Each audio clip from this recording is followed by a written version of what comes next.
ahead and start. Yeah, we already have. So Welcome to the Project Gen X podcast. I am Big Dave. You don't know this any better than I do. No, I don't. No, I don't. And I'm Alan Smith, your other host for this look into stuff. And today we are going to be covering a movie that a lot of you have probably not heard of. It's a movie that I had heard rumors of, but I hadn't ever seen. I was lucky enough about maybe a year ago, maybe a little more, I don't know. Yeah. That I happened to be in a used media store here, and I just happened to be going through their new releases on it, blah, blah, blah. Oh, they've got a copy of it, and I had not seen it. Anyways, the movie... Is this the big one down on Old Hickory Boulevard? No. This is actually Great Escape over here. I mean, that's... but it was one of those... We've mentioned them enough. Yeah, but it was one of those things where I was just like, oh, I want this. Because... Yeah. And... Okay, we haven't even said what the name of the movie is yet. The name of the movie is called Series 7, The Contenders. Okay, now... It feels like a super violent USA Up All Night movie. It really does. It was... All right, okay. It's if you don't know what this movie was released in 2001, okay? It was released... The release date was May 5th, 2001, okay? I had no idea about this movie at all. Nothing. And one of my roommates at the time... I've heard people talk about it. That's all I'd heard. One of my roommates at the time went to see it because it played at the Belcourt, which is our local art house movie. Yeah, movie theater here. And came back talking about, this movie's great and everything. So I didn't see it until it was released on DVD later that year. Oh my goodness. Quick rundown. We're going to spoil this all over the place because there's no way to talk about this movie without doing that. Okay, so here we go. Here is your major spoiler alert. Yes. If you haven't seen this movie yet and you don't want it spoiled... I encourage you anyway to go see it. I don't know about Dave, but I think because of the subject matter and where we are in media today, to think that this movie is almost 20 years old... Yeah. Of how relevant it still is like, wow, this is interesting. So it's a film by Daniel Minahan. I think I'm saying that right. Minahan, something. Yeah. Anyway, I don't know. Anyway, so the basic conceit of Series 7, The Contenders, is it's a reality TV. It's a reality television show that's called The Contenders. Yes. And this is Series 7. Now, the way that this movie is framed is that it's like you're watching. It says you're watching a marathon. So basically, it's like you're watching television, and this is on. Yeah. Okay. It's all done not first person, but it has a cop's feel to it. Yeah, they're talking to the cameras. There's interviews. Yeah, it's just like a reality television show because that's what this is. The premise of The Contenders is that it's a national lottery. Yeah, and this is a federally sanctioned television show where basically everyone's put into the lottery, and if your number comes up, then you are now one of the contenders. And it's you and there's 7 people that are put into. Is it 6 or 7? Hold on, it's. So we had the original contender. 4, 5. There's 6. It's 6. It's 6 yeah. people. So it's every series of this is that there's 6 people who are now contenders. They come to your house or your work or wherever it is, whatever, and they hand you a 9mm. Yep. And you have to kill the other 5 people in order to live. In order to live to make it to the next. Part of the tagline is the only thing you win in this game is your life. Yeah, and that's the whole thing. And they do mention that if you get 10 kills, then you can leave. Yeah. Like that's your goal. You have to kill 10 people, which basically means you're on two series. Yeah. If you survive both the series, then you don't have to come back for the next one. You quote unquote win. As messed up as that concept is already, this one gets even worse.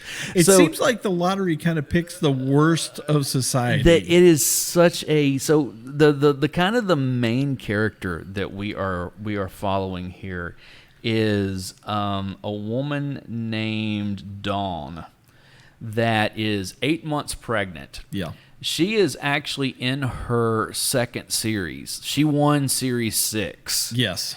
And so now they've moved to Series 7.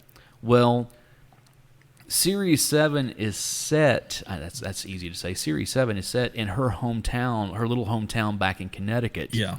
So, and she has not been home Is it in Newport? something like that, but she hasn't been home in 15 years. Right. And come to find out, one of the other contenders is the guy that she was in love with in high school. Yeah. They got pregnant and she had an abortion. And that was when she left town. Yeah. And then he went off to college, and it's not just obvious, they say it. He's gay, but he's trying to live a straight lifestyle. He has married a woman and ended up with testicular cancer. Yeah, he's got testicular cancer, so he's on death's door to begin with. Dying. And he really is kind of like, thank God, this is where I'm going to get off. And he ends up kind of being the number 2 character in the storyline. Right. But now you've also got... But then you've also got a young girl. She's 18. She's 18. In college. She's got a boyfriend. Her name is Lindsay. Yeah. And her parents are the ultimate helicopter. Yeah, they're parents. there is a scene where she's chasing one of the other contenders across a golf course, and they're in the car like yelling out the windows, go, kill him. I mean, they are just like, it's like, whoa, what is going on here? Okay, boomer. And then there is Connie, who is a nurse. But turns out she's an angel of death. Yeah, she apparently, she flats, without saying it, says that she's shepherded several people on to the next place. But they were awful people. Yeah. Then there is Tony, who is, he's an ex-felon, and out of work. He's got a wife and 3 kids, and he's a drug addict and just a kind of a schlub of a guy. Yeah. And then there is who's the other dude? Well, see, we said Jeff was the guy that the ex, yes. you know. And then there's the other guy? The older guy. There's 2 older guys. Well, there was the one you were just talking about, and then there's the older. He's like in his 60s. Yeah, that's what I'm saying. But he doesn't want to be in any part of it whatsoever. If you notice, the inside of his trailer is completely covered in tinfoil. Mm-hmm. So we're talking about complete conspiracy theory, you know. And it's funny because the way the way that they approach this television show, because it's all framed as a television show. Yeah. There's a voiceover, there's a narrator, which turns out to be Will Arnett. Did you not notice that? I didn't. That's him that shows up at the end of it at the theater. That's Will Arnett. And he was doing the voiceover. Yeah, I never caught that. That is, yeah, and that was like a, you know, I mean, Will Arnett had been around for a little while, but this was before he was Will Arnett. Yeah. You know, and I bet he wouldn't make it union on that one. Yeah, but so Will Arnett is doing the voiceover, you know, like you get in a lot of reality television shows, especially at this time when you're watching the Contenders Series 7 marathon, you know, and that's the whole thing. Yeah. And it even has like it doesn't have actual commercials, but stuff will go to commercial break and then it'll come back, you know, type. So it really is like you're watching it on Netflix. Exactly, or something like that. It's a lot like you're watching this marathon of just Series 7. I'm tempted to actually dump this in my video editor and like insert real commercials into it and then bring it back to you. Well, what's really kind of cool about this show is that, like I said, it was released in 2001. Okay, this is like less than a year after the first series of The American Survivor. Yeah, you know, because that came on the air in 2000, and so this was kind of one of those like, all right, well, let's take this, because you got to remember, in the wake of Survivor, we got Big Brother, and we got, and then we had other shows. The Amazing Race came a little after that, after this, you know. But we did get stuff like Who Wants to Be a Millionaire, which was considered reality television. You also had, what was the one with the British lady, the Weakest Link? Yeah, you know, had come out in this time, like I said. Well, you'd also had stuff like Cops. And but this being a game show, that's a reality show also, and so this was a complete send up.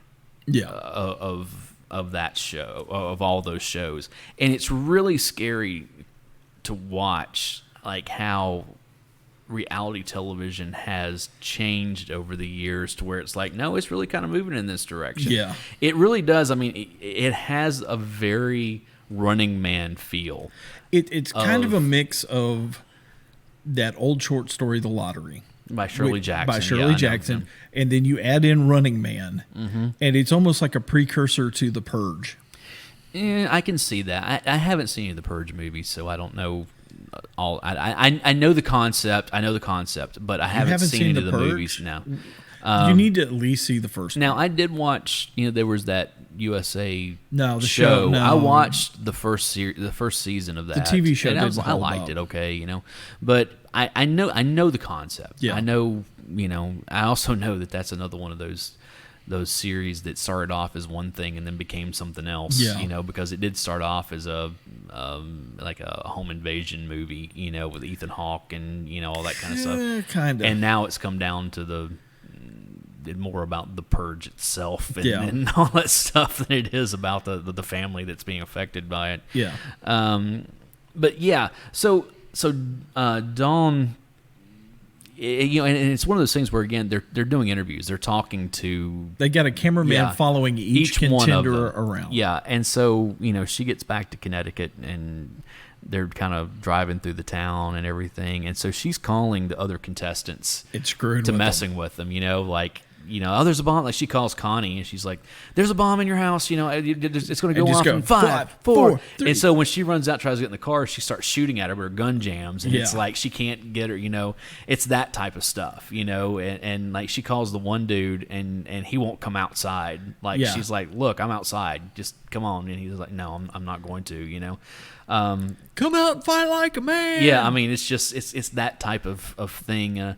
And he eventually kidnaps his youngest child and goes on the run. Oh yeah. The game show. Okay. Evidently, there's rules to the game show. There are. You can't. You're not allowed to kill yourself. Yeah. Because Jeff tries to right off the bat, but the gun's not loaded. Yeah. He also has.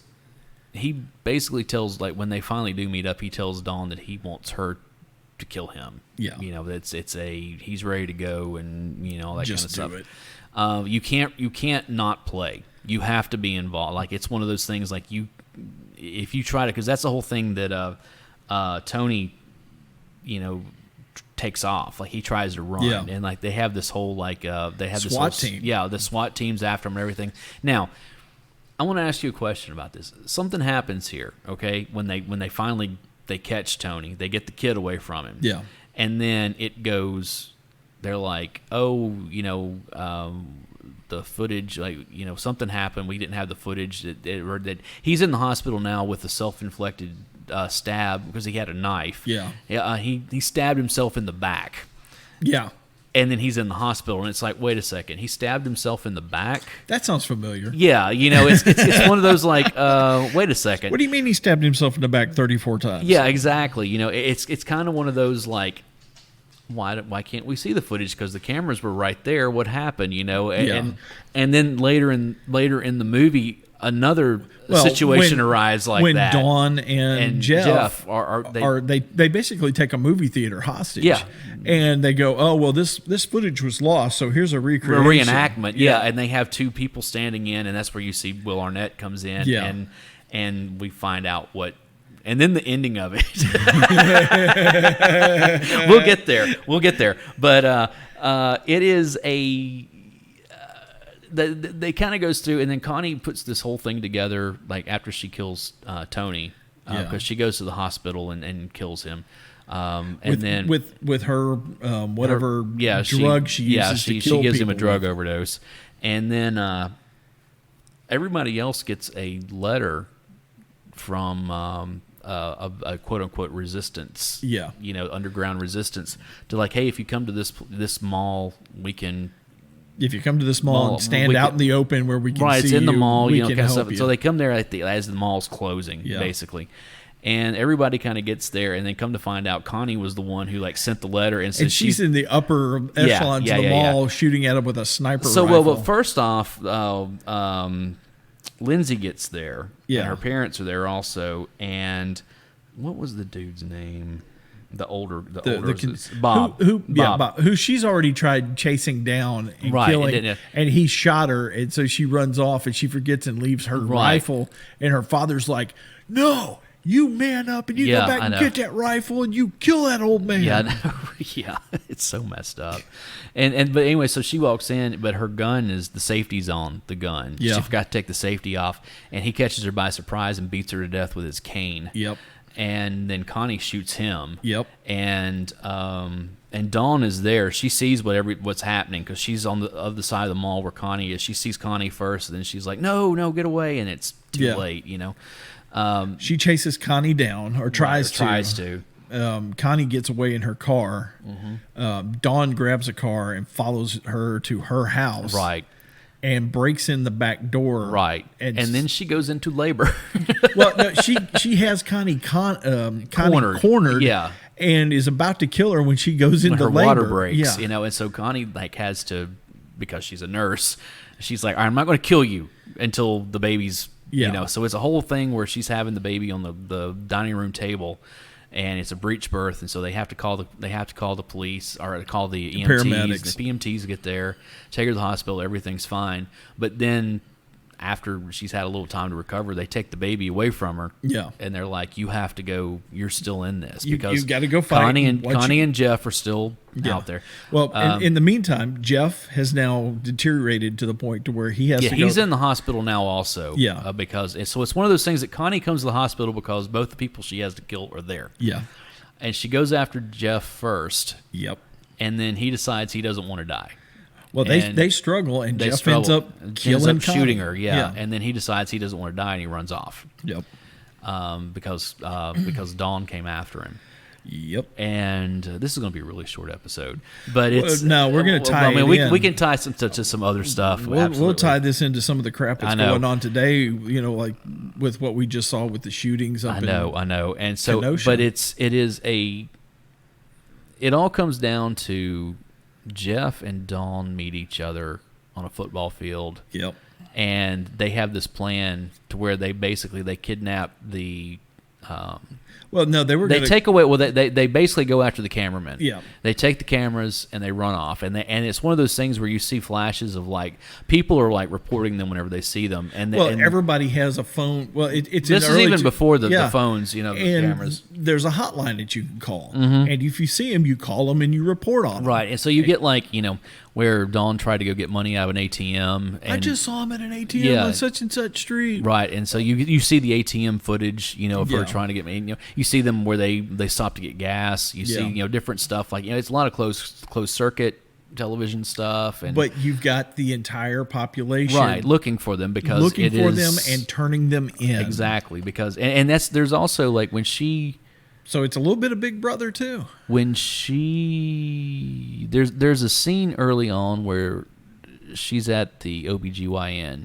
Yeah. And she's having an ultrasound done, and as she's getting everything, the nurse asked her to sign the ultrasound, a copy of the ultrasound for her because she's a big fan. I'm just like, that's just messed up, you get little bits and pieces of stuff like that. You see like one of the first things we see in the movie, she walks into like a convenience store and shoots a guy he's paying and shoots a guy and kills him, and everybody just kind of stands around, because they know what's going on. They know about it. And then she looks at the guy behind the counter and is like, "Where's your black bean dip?" Yeah. And he goes, "Whatever you see is everything we have is out." Yeah. And she goes and she gets some stuff and she starts to walk out and he's like, "What about the body?" Yeah. And she's like, let them take care of it. Yeah, I know. It's evidently they've got a cleanup team. Yeah, this is, obviously, because they have a SWAT team, they have all this other. Oh, the other thing I was going to we started to get into it. When they're showing like who your new contenders are. Yeah.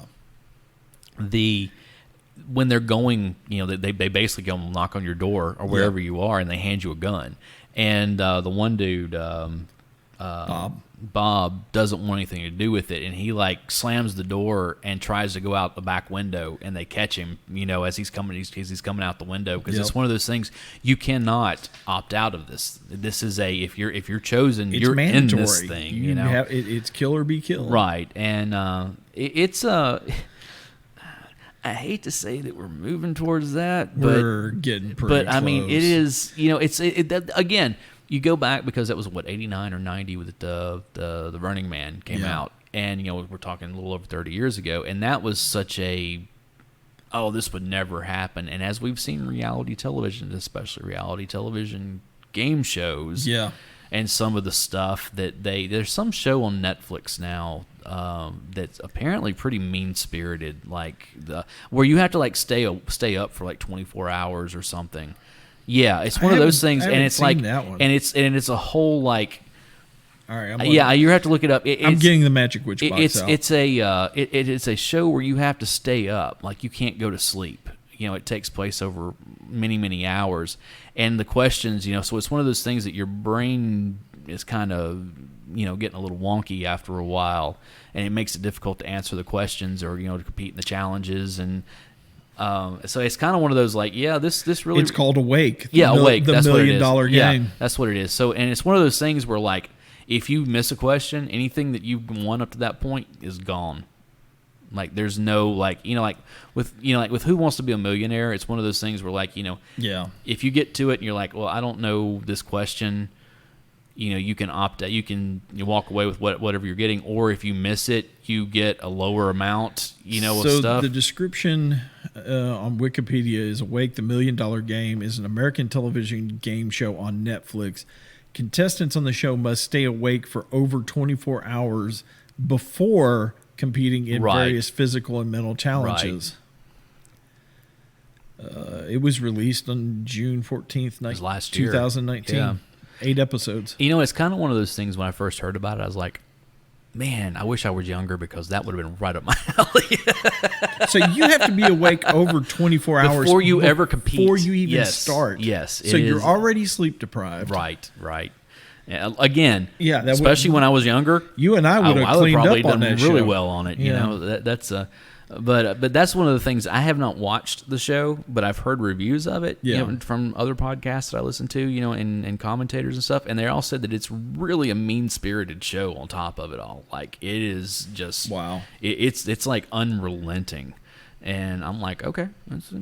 But, that's just one step to where we're at something else, I mean... It's always about... It's about ratings. Every bit of it's about... It's about ratings, and... I want to say it's about raising the bar, but it's not really about raising the bar. It's about what's the next thing that can be so outrageous that people will watch this and that they'll keep watching. Yeah, I remember. We'll get back to the movie here in a minute. And that's a dangerous place to be. We'll get back to the movie here in a minute because we're going to talk about the ending. There was a show. I think it might have actually made it 2 seasons. Let me look and see. Really? But if it did, I'm surprised. There was a show that was on Fox. It was called The Swan. Do you remember this one?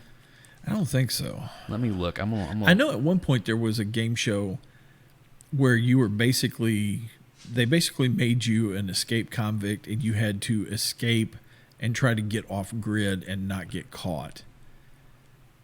I can't remember what the name of that was. How many seasons did The Swan? It actually did get 2 seasons. I'm surprised at that.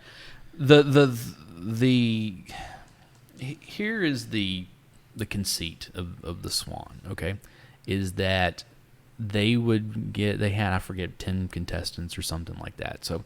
It's 10 women who were overweight and out of shape and, like really didn't feel good about themselves as far as, kind of stuff.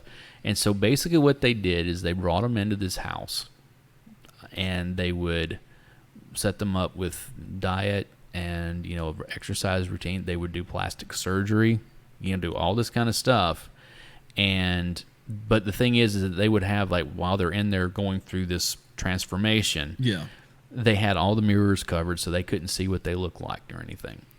And so each week what they would do is they would take 2 women and they would go through this whole process, and then one of them would be eliminated between the 2. And basically what it came down to was it's a, hey, we already know that you feel bad about yourself. Let's do all this stuff, put you through all of this, to get you to lose all this weight, and we'll give you, plastic surgery, and we'll do all this stuff, and then tell you you're still not good enough. Wow. And the winners of each week would go on to be in a beauty contest. Yeah. And it's one of those things that, I only watched the first episode of it. The woman that won the first episode actually wound up going on to win the entire thing. And I will say there was a huge difference between where she started and where she ended. But it was still one of those things where it's like, wow, that's just mean-spirited. I mean, that's taking somebody that's already down. I know, and kicking them. And kicking them while they're down over and over again. Now, that's kind of why I didn't like The Biggest Loser. See, I never watched The Biggest Loser, but I've seen clips of it. Those folks are, working their butts off, trying to lose the weight. And it's not just about, stop eating. Right. And because I deal with some of that myself, and it's more than just you should just stop eating. Right, I know. Well, I know. What was it, Jillian Michaels? Is that her name? She's the meanest. And I've seen clips of that where she's just berating people, while they're exercising. I was like, stuff. I could never be on that show because one, you never hit a woman. Yeah, I'm not sure she is a woman. I'd probably hit her. I mean, I wanted to punch her through the TV. Right. She was so and that ugly to those people. I never really thought Jillian Michaels was that attractive to begin with. So I don't. Who cares how attractive? I know, but I'm just saying, if it's you're that ugly on the inside. I know, but it was still one of those things where I never watched an episode of that. Yeah. But I've seen clips of it, here and there, passing through when somebody else is watching it, or somebody posted a clip or whatever, and I'm just like, man, she is. Yeah, I would not put up with some of that crap. There was also that show that was on VH1. It was it Celebrity Fit Club or whatever it was, and they would bring in C and D list celebrities, and they would, and the first season,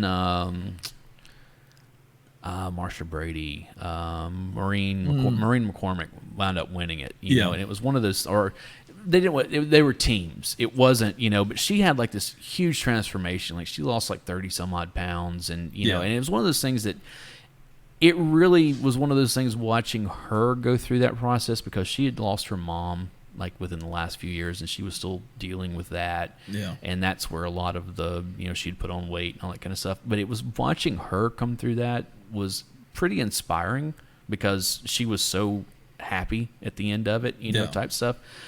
There were some other people in there. It was just hard to watch, that just struggled and struggled and struggled, no matter what they did.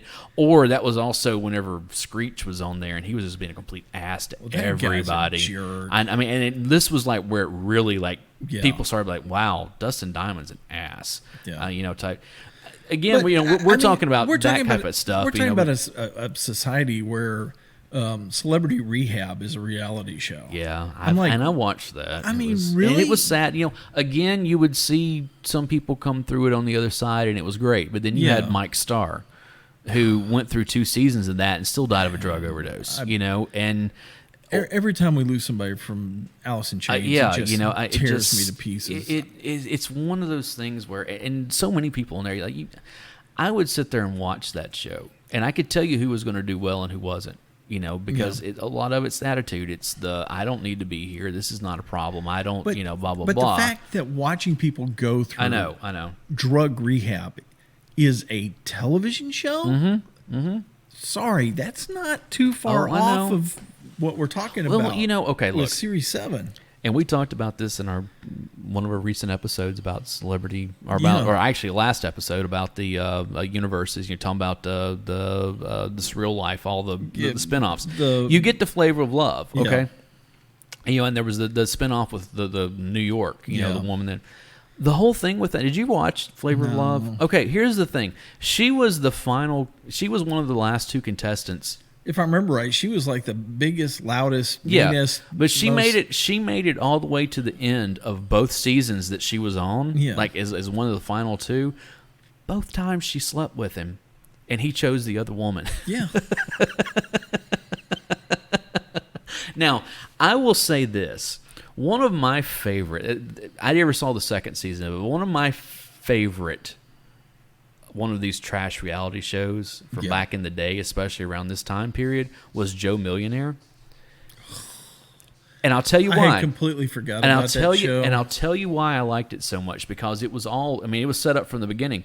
Dude's not a millionaire. You know, he's a construction worker, you know, making about $20,000 a year, you know, type stuff or whatever. Yeah. But they set it all up with these women to be like, oh, look, you could marry a millionaire. You could blah, blah, blah, blah, blah, blah, blah, blah, blah. And I'm like, no, I like this concept. Let's get all the gold diggers in there and let them act like fools trying to get this millionaire, and then come to find out he's not. I find that funny. You know, that's me. That's me. You know, I mean, some people would say that's mean, but I'm like, no, you kind of get what you deserve in that situation. You know? Now I know there's a huge thing with The Bachelor and The Bachelorette. I've never watched any of those shows. I haven't watched any of them. Care less about any of it, because again, it's that same concept of, you know, on both sides, The Bachelor and The Bachelorette. Well, first off, both of them. Because they're all rich. Yeah. They're all rich. They all want to be. First off, if you got that kind of money, they're all actors. And you look like that. Yeah. Sorry, those people are like, you know, models and right, actors. I know. If you're rich and you look like that, you don't need to go on a show. And you can't find a date. Right. There's something so deeply wrong with you. I agree. Personality-wise. I agree. That you probably don't need to be yeah, you don't need to be socialized at all. It's like, you just need to go away. Please don't breed. Yeah. But that's the whole thing with those shows, is that all those contestants want to be actors. You know, I mean, there's several of them that have gone on to do stuff, you know, and they got their start on you know, The Bachelor or whatever. And I'm like, yeah, screw you. I don't know. And they're always like the worst of people. I know. It's just, yeah. So speaking of the worst of people, let's get back to Series 7. Now that we've gone over into, and I'm sure I'm missing. Oh, there was one show. It never made it to the. It never made it to the United States. Okay. I think it was a British show, like an English show. You know, it was. I think it was. Okay. It was called "There's Something About Miriam." Did you ever hear about this one?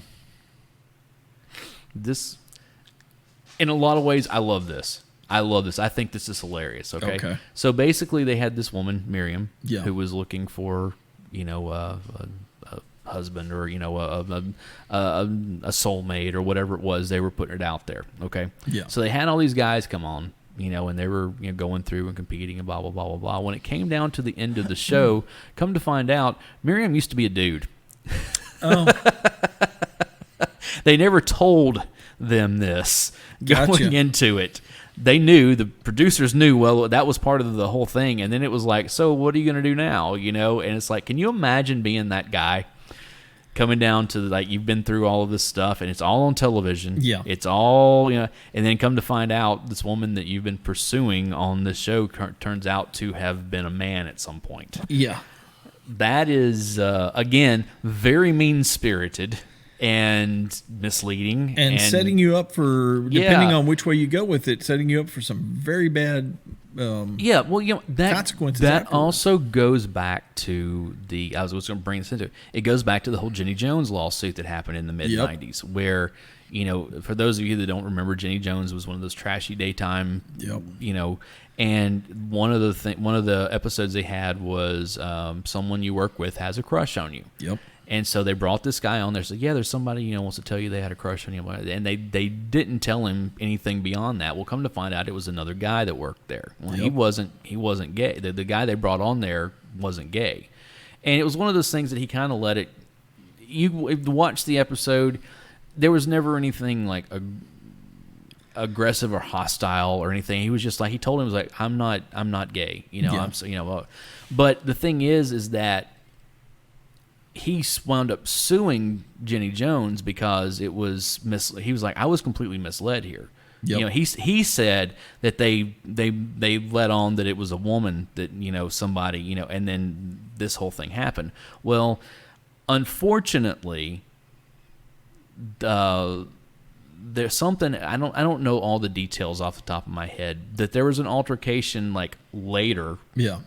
outside of the show, outside of work, and the guy wound up killing the other one, the one that had the crush on him. You know, and it's one of those things where it's like, and then there was a lawsuit. You know, there was a whole thing of like, is Jenny Jones culpable for this? You know, because that show, those producers, they set this entire thing up, and they're kind of accessories to murder now. Yeah, they are. You know, and it's one of those things. I think that they wound up winning. They settled, or actually, I think it went all the way through, and they didn't.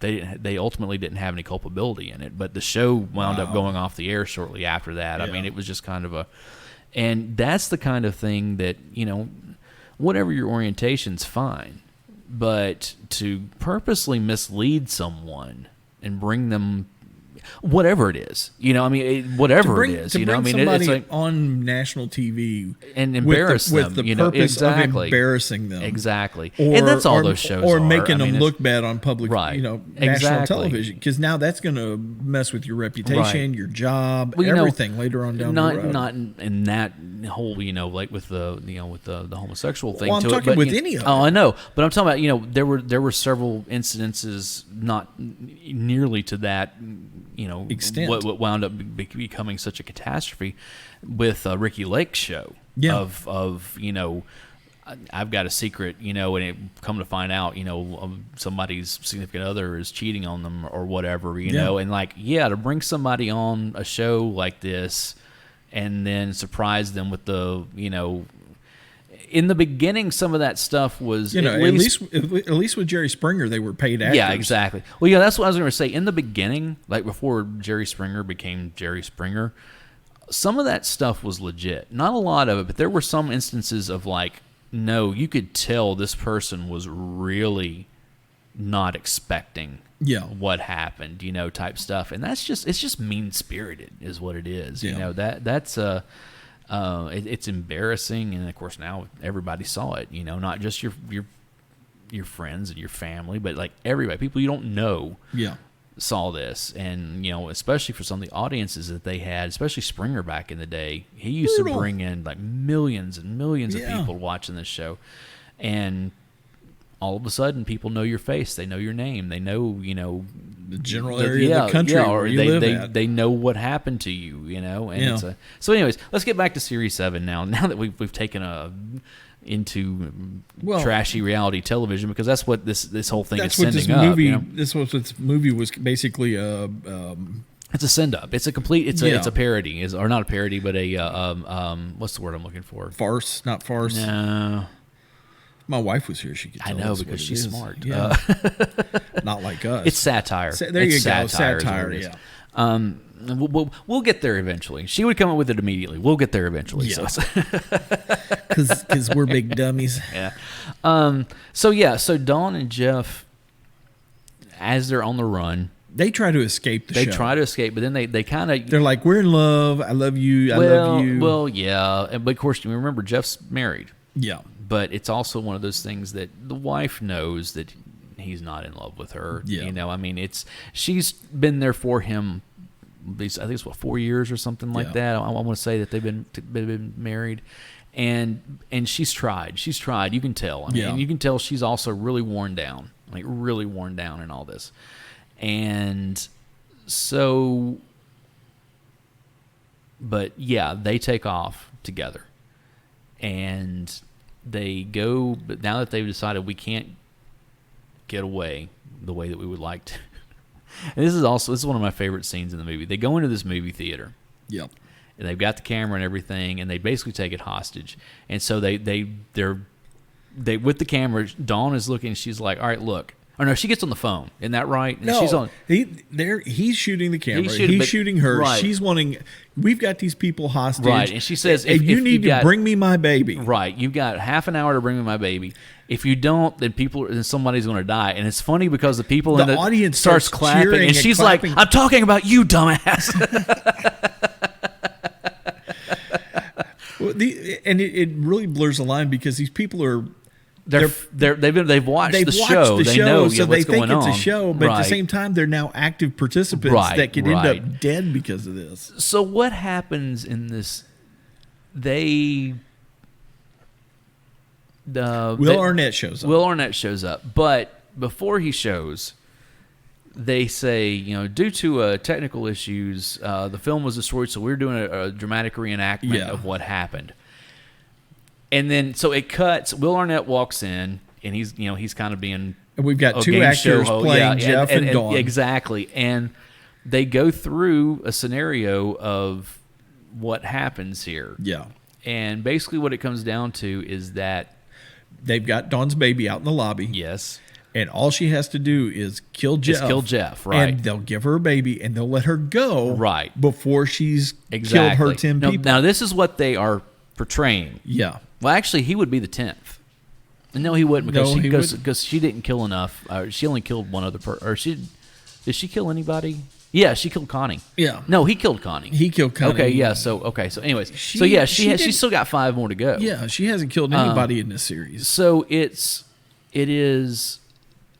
Well, when Will Arnett's there doing his spill, right, they bring Jeff's wife in. Well, no. She doesn't come in yet. Okay. Because basically what it comes down to, in the way they're portraying it, Jeff says, "Oh, kill me. I want you to." It's, he puts the gun down, that kind of stuff. And so she goes to, but then Jeff's wife comes in and shoots Dawn. Yeah.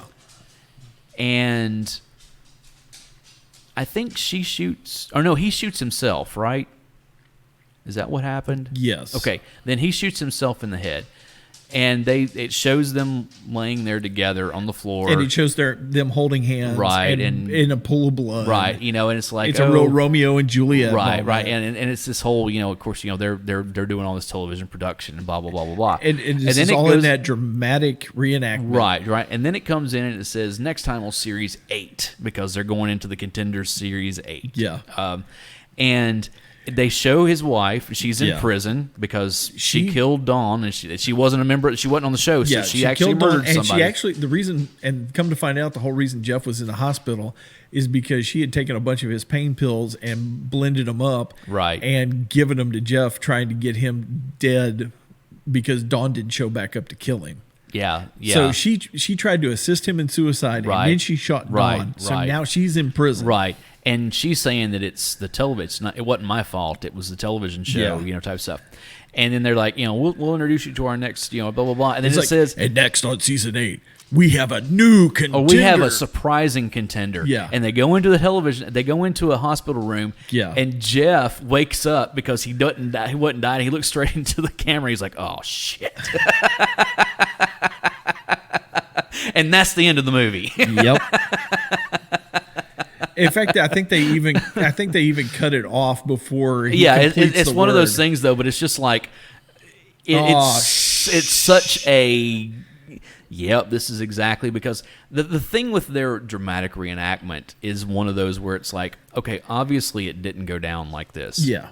This again, going back to Todd. Yeah. Of he stabbed himself in the back, a self-inflicted wound in the back, and blah blah blah. It's like, obviously they couldn't use the footage without looking bad, so we had technical issues, so we're going to come back and do this. The story was manipulated. Absolutely. Which again, how does that sound familiar? Again, we know that the reality TV shows are all manipulated. Well, anytime you watch one of the shows, there is a list of writers in the credits. Going back to the very first Real World, which is where reality TV started. No, it is. No, it's not, because there were shows prior to that. That's the one that kicked off reality television as we know it. Yeah, but after it was over and they went back and they did the edits, the story behind the scenes. Right. You find out Julie had been sleeping with one of the producers. No, it wasn't Julie. It was Julie. No, Julie. No. It was. It was but they talk girl. about. No, it wasn't the long hair girl. It was the short hair girl. Because it was one of those things that the producer actually winds up on the show, and they point out, because when they go on vacation, he's there with them, and they point him out and say ex-producer, and that's because she had been involved with him. What was her name? I can't remember her name now. Okay, I'm going to the Magic Witch Box. It wasn't Julie. It wasn't Heather. It was the other girl. Because remember, that was the whole thing with Julie, is she was a virgin from Alabama. Real World Season 1. Hold on, I'm looking it up. Oh, what was her name? Cast. Was it Becky? I think it was Becky. But that wasn't the last time that something like that happened, though, because they had the same thing in Seattle with one of the guys. He started having a relationship with one of the producers, and she got fired. Real World Series, New York. Season 1, because they went to New York a couple of times. You had Becky. It's Becky. It was Becky. Andre, Heather, Julie, Norman, and Eric. And Eric, yeah. And Kevin Powell. Yep. So it was Becky. It was Becky was the one that did it, yeah. And there was a lot of that type of stuff. It's funny to watch The Real World. Like those first 4 seasons are fairly... They really did kind of just turn the cameras on and let them go. The 4th season when they were in London was and they made them get jobs. No, 4th season was boring as everything. I mean, it was boring. The next season when they were in Miami, that's when they're like, okay, you got to get jobs. You got to, it's one of those things. They started making them do stuff, And Isn't that the season where Puck shows up? No, that was in season 2. That was L.A. Yeah, okay, you're right. No, that was season 3. Yeah, it was season 3 in San Francisco. Yeah, because he was a bike messenger. Right, right. And that was... Puck was... But you know what? He made things interesting. Yeah, he did. He made it until they kicked him out of there. You know? Now, he wasn't the first one kicked off. Who was the first one kicked off? It was Eric. No, it wasn't Eric. There was a major fight between Eric and Julie. There was. And I think... Didn't Eric get kicked? No. Okay. It was in the second season. It was in the L.A. season. All right. There was a guy... of course, I can't remember his name off the top of my head. He was the first one kicked off, but because it was that whole deal where Tammy, he was like, she was under the covers or something, and he was pulling the covers and everything, and it was one of those things that originally it was oh, this is funny, ha ha ha ha ha, and then Beth started telling Tammy, was like, no, that's like sexual assault. Oh, and then she got mad, and it was, and he wound up getting kicked off the show because of it. Yeah, and it was kind of one of those. I remember watching. Isn't that the same one where they had everybody showering in the unisex bathrooms or something? No.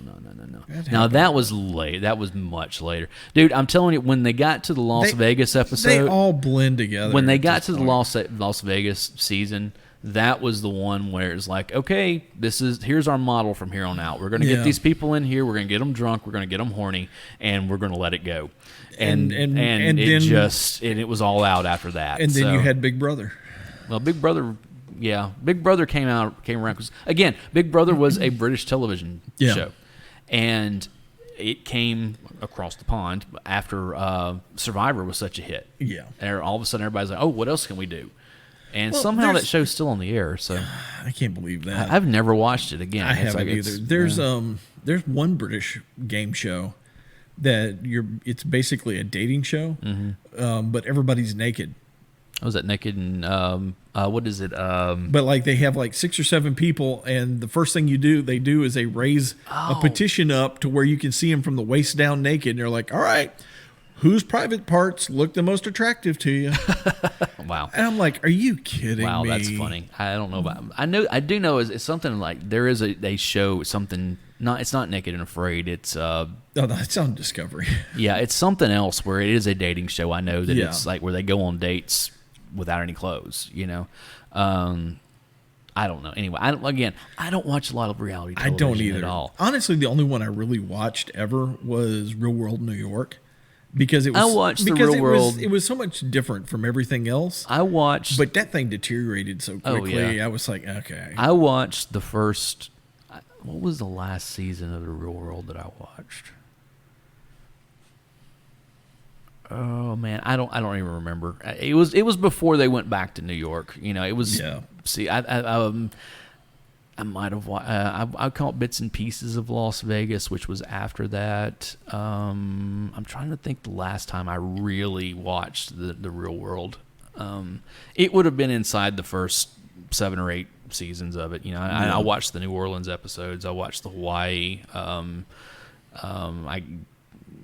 of course, Seattle and London and L.A. and San Francisco and Miami and all Boston. I watched the Boston one also, and I watched all of those because that was a thing that we did. Gen X, that was kind of our, and then it started getting really ridiculous, and I mean, it got ridiculous for you way later than it did. Yeah, for me, but no, I mean, it got really ridiculous eventually. Well, it basically became MTV Beach House. Yeah, that's a lot after of it. like the fourth season. Well, that's what I'm saying. No, once you got to, especially the first Las Vegas season, that was this is where we're amping this thing up to the nth degree, and it was just like after that it was as formulaic as a Jerry Springer show.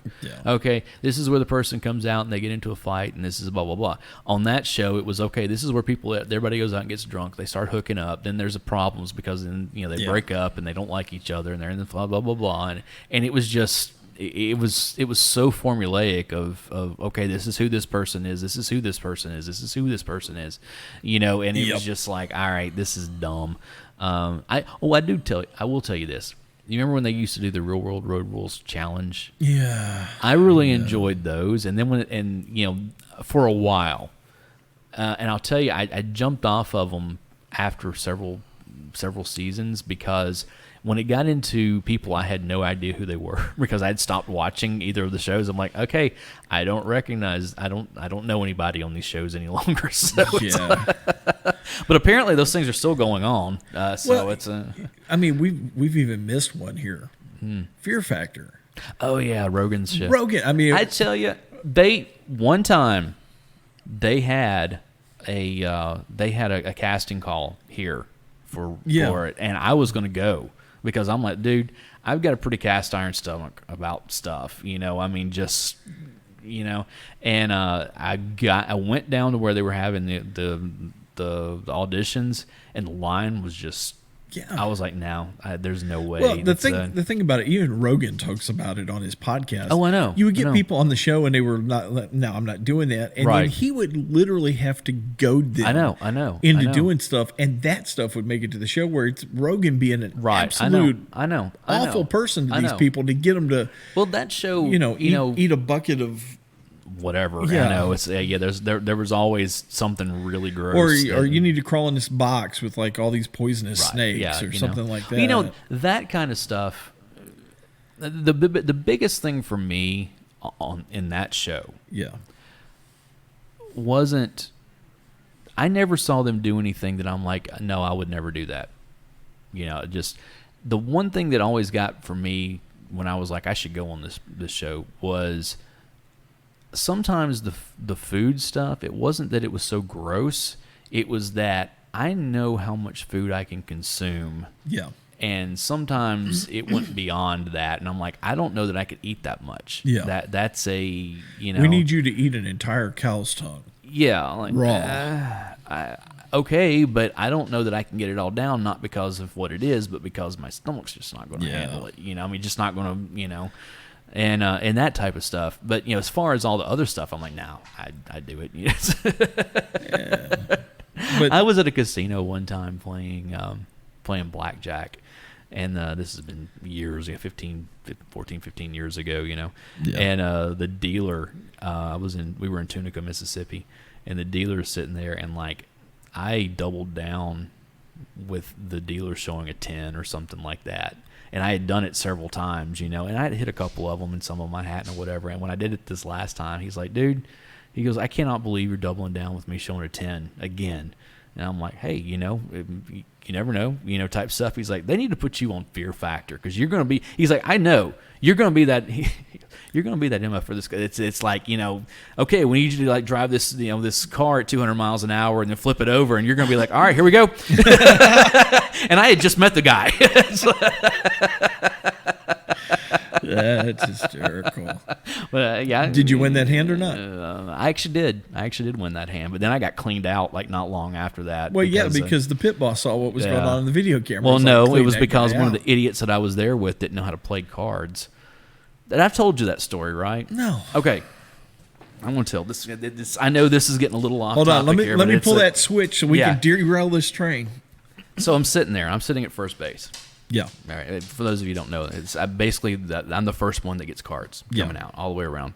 The guy that was sitting at third base, the very last one, was with our party. It was I was on a bachelor party, and I did not know this guy. Like a couple of people that were there, they were friends of the bachelor, but I didn't know them, And the guy that was sitting over there. So here's what happened. Okay, I'll never forget this as long as I live.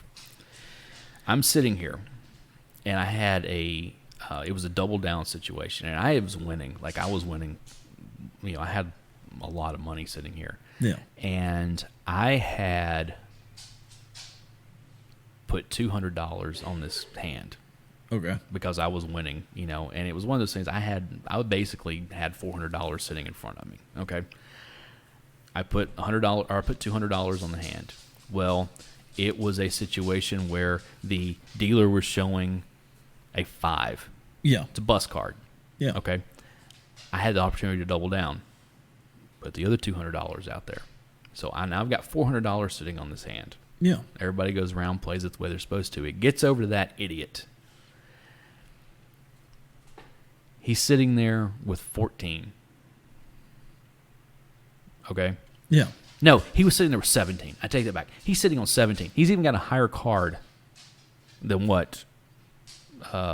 No, I take that back. No. He was sitting at 14 because the dealer was sitting on 15. That's what it was. So he's and I'm sitting. I'm literally across the table going, "Do not take a hit. Do not take the hit." And he's like, "I don't know, man. What if he's got a 10 over there, he's going to beat me. This 15 is going to beat my 14." And I'm like, "Do not take the hit." And he goes, "Hit me." Oh. Flips a 10 out there. He busts. The dealer flips over. He's got 15. Yeah. He hits it and gets a 6. Would have busted. Yeah. With the other.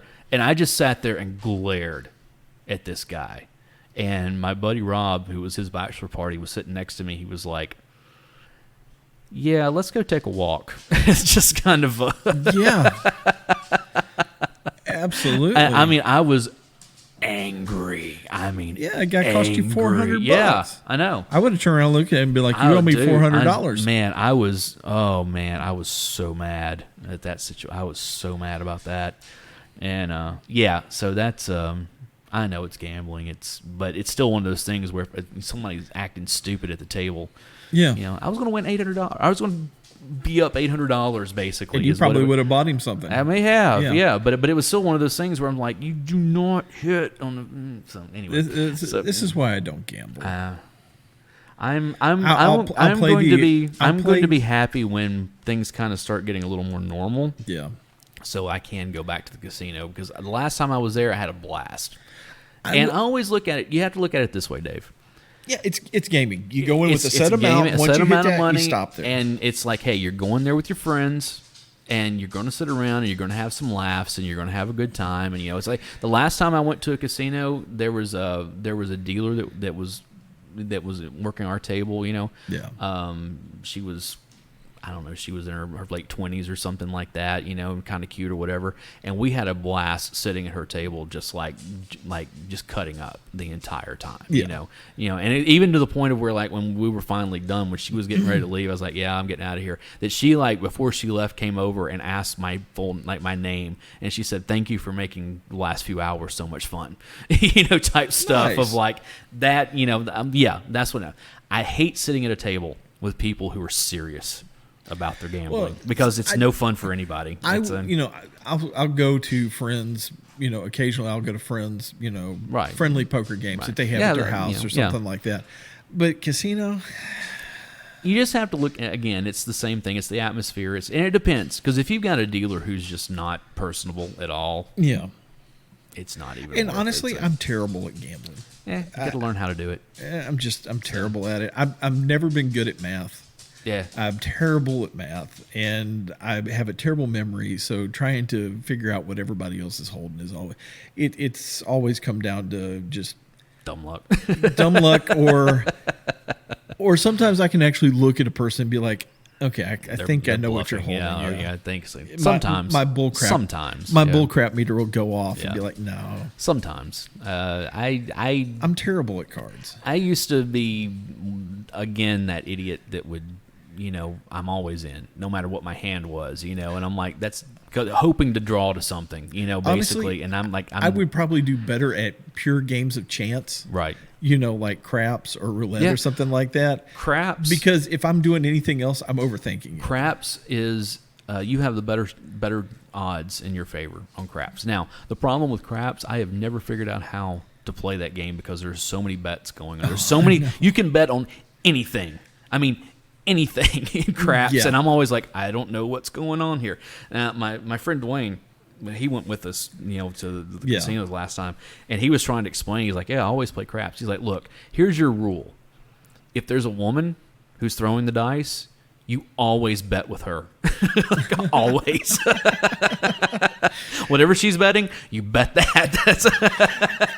And he won a pretty decent amount of money playing in craps up there. Wow. So or in roulette, that's easy. Roulette's fun. You put a bet on red, you put a bet on black, and you always break even. Well, actually, you can lose though because of the zeros. Yeah, and I've seen it happen. But the odds of that happening as much you as would what be it does, surprised. Really? You would be surprised. This is why I'm terrible at math. Because it throws the probabilities off just enough. Yeah. To really kind of screw you. It's roulette. I learned to play roulette when I was in Vegas when I was like 27 years old, and I had a blast playing because it was one of those things I finally learned how to play. Yeah. And learned that like, oh no, you don't just pick numbers. You can bet like squares. Of like if it hits any of these numbers, you don't win as much money as you would, or you can bet on this entire line of numbers, or you can bet on just the evens or just the odds, or you can bet on just the whatever it is, and that's a lot of fun. Again, I have a story from that same. It was the last day we were there. We were getting on a plane the next day to fly back to Nashville. Yeah, and I had $35 in chips in my hand. I had other money, but this was like all the And I was like, I guess I'm done. I'll never forget the dealer's name was Abate. I'll never forget this. Okay, here we go. Because we met this guy early on in our trip, and we were like, Abate's cool. We always came back to him. Whatever he was doing, whether he was dealing with blackjack or he was doing roulette or whatever, we would always like go and find Abate every time. Okay. So we're sitting there and we're talking to him, and everything, and I'm like, all right, I got about $35. I set up for the table. I was like, I'm out, Yeah. Picked up my money and I put it in the pocket on the front of my flannel that I was wearing, and my friend Brody, and my friend Toad we were all there, and Brody's like, put it all on black 13, put it all on black 13, put it all on black 13. I'm like, I know. And so the wheel's spinning, and he hasn't released the ball yet, but it's spinning, and I was like, and I reached into my pocket and I pulled out the money, and I'm standing in there for a second. I'm like, all right. And I go to place it, and Abate goes, no more bets, and waved everything off. So you didn't get your bet in? It hit black 13. Oh. You should have known with your luck. Over $1,200. Oh, wow. And it was one of those things where, of course, everybody starts laughing. I was like, I put the money back in my pocket, and I was like, it's time to go home. Yep. Yep. And that was it. So, but yeah, roulette is another one of those. Once you learn how to play, again, it's fun, especially if you get somebody that a personable, the person who's running the table, if they're, if they'll talk and cut up and stuff. Again, you look at it as, the last time I was at the casino, which it was back in January. Yeah. And there's three of us that went, and it was one of those things that like at one point I was up couple $100, and by the time it was all said and done, as far as gambling, I pretty much was even, but I had spent money for like food and that kind of stuff, so it was one of those things. I was down $75-$80, just for all that type of stuff, and it was one of those things where I was like, that's fine. This was fun. I got to go hang out with two of my friends, and we had a good time. So let me ask you this: when you go to the casino, how much money do you take that is designated just for? It depends on how I'm doing. Usually, it depends. If we're just going to be there for like an overnight. Let's talk about it's a weekend trip. Okay, we're going to be there for several days. Let's say you fly in on Friday and you're flying out on Monday. So I guess I'm going to Vegas at this point. Yeah. Okay. Vegas is a little different than if I'm like driving to like Tunica or up to Metropolis or one of those places, that's like we're going up there and coming back, within a day or so, type stuff. If I'm flying out there, as far as gambling money goes, just gambling money, I'll be honest, I don't really do a ton of gambling in Vegas. Actually, I take that back because the last time I was there, which was almost 3 years ago, that's pretty much all I did because it's one of those things. Since the last time I had been to Las Vegas, which was in 2006 until 2018 when I was there again, 12 years had gone by for one thing. I didn't drink anymore. None of that type of stuff. So it was like, all I've got to do is gamble and eat. So it's like gamble, eat, and shows. Well, I didn't even go. I tell you what, dude, those shows are expensive. Any of the shows out there are expensive. Really? So it's one of those things that's all I went out there to do. We were there for 3 days, 2 nights, 3 days, 2 nights, type thing. Yeah. And so that really and truly all I was there for was just to gamble. So okay. So how much did you take? I think I took about $500 with me or something like that. But that was everything. I guess just gambling in that, I had probably designated about $300 for, Okay, so just gambling, not just gambling, not forget everything. Hotel room. Yeah, no, that food. Just gambling, I'd probably take, and then I wound up taking out some more while I was there. I wound up $500 in cash. Yeah, easily, and I lost every bit of it. And then because you don't win in Vegas. No, you never win in Vegas. So if you're gonna hop in the car and run down to Tunica. Well, first off, I will not run down to Tunica. I swore that place off years ago because it always takes my money. Okay, so but usually, you hop in the car and you run off to Metropolis. Yeah, Metropolis, a couple $100, because I know I'm going to be there for only a matter of time. I have plenty of 2 days. Yeah, exactly. So it's like even like with this trip that I took, back in January, it literally was we drove up that morning. And we stayed that night, and we came back the next day. So it's kind of one of those, you're gambling from when you get there until when you leave the next, or until you go to sleep that night, and then the next unless you have done really well, you really don't go back to the casino the next morning, to play anymore or whatever. No, I have a very important question to ask you about going up to Metropolis and gambling, and it's based completely on my personal interest. Yes, I have seen the Superman statue. No. Yes, I have. No. I can't stand Superman. Yeah. I'm a Batman guy. Right. How are the buffets? The fat man wants to know. I don't know about Metropolis, honestly. That was more of a joke than anything. It was a fat joke of myself. There is a place in southern Indiana. It's not there. There's several places in Indiana. There's one outside of Evansville. There's one in French Lick. But then there's this other place that is, I forget the name. It's not Jeffersonville. It's the town right next to Indiana. Basically, when you cross over the river from Louisville into Indiana, right there, you go across, it's that next town. Like it's right there. It's not Jeffersonville when you come across. It's like the next town over, but it's still on the riverfront. Yeah.